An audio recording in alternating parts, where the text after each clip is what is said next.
శ్రీవారి లడ్డూలో కల్తీ వ్యవహారం దేశవ్యాప్తంగా సంచలనాన్ని సృష్టిస్తోంది. ఈ విషయంపై రాజకీయ పార్టీల నేతలు, ప్రజా సంఘాలు స్పందిస్తున్నారు. ఇందుకు బాధ్యులైన వారిపై కఠిన చర్యలు తీసుకోవాలని డిమాండ్ చేస్తున్నారు. తాజాగా ఈ విషయంపై కేంద్ర మంత్రులు వరుసగా స్పందిస్తున్నారు.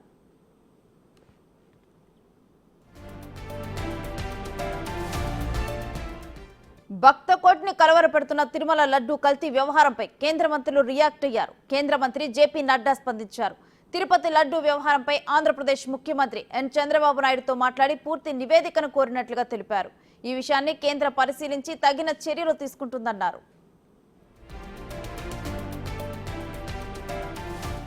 ఈ అంశంపై కేంద్ర ఆహార శాఖ మంత్రి ప్రహ్లాద్ జోషి స్పందించారు. ఏపీ సీఎం చంద్రబాబు చెప్పిన అంశం చాలా తీవ్రమైందన్నారు. సమగ్ర విచారణ జరిపి దోషులను శిక్షించాలని చెప్పారు. లడ్డూ కల్తీ వ్యవహారం అందరినీ ఆందోళనకు గురిచేసే అంశమని, ఇది భక్తుల మనోభావాలకు సంబంధించిందని ప్రహ్లాద్ జోషి వెల్లడించారు. ఈ అంశంపై కేంద్ర కార్మిక శాఖ సహాయ మంత్రి శోభా కరంద్లాజే ట్వీట్ చేశారు. తిరుమల కాలేజీలో శ్రీవారి ఫోటోలను తొలగించాలని జగన్ అండ్ కో చూసిందని ఆమె ఆరోపించారు. హిందూయేతర గుర్తులు సప్తగిరులపై ఏర్పాటు చేయాలని చూశారని విమర్శించారు.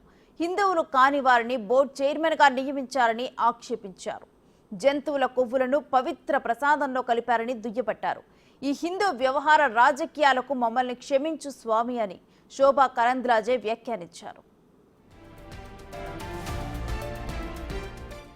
తిరుమల లడ్డూ కల్తీ అంశంపై కేంద్ర హోంశాఖ సహాయ మంత్రి బండి సంజయ్ ఆందోళన వ్యక్తం చేశారు. సీఎం చంద్రబాబుకు లేఖ రాశారు.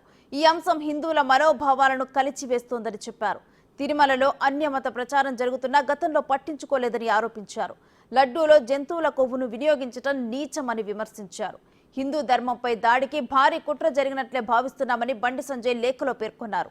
నెయ్యిని కల్తీ చేసి క్షమించరాని నేరం చేశారని బండి సంజయ్ అన్నారు. అన్యమతస్థులకు టీటీడీ పగ్గాలు అప్పగించడం వల్లే ఈ దుస్థితి వచ్చిందని ఆరోపించారు. సిబిఐతో విచారణ జరిపిస్తే వాస్తవాలు నిగ్గు తేలుతాయని అన్నారు. బాధ్యులపై తక్షణమే కఠిన చర్యలు తీసుకోవాలని బండి సంజయ్ ఈ లేఖలో వివరించారు.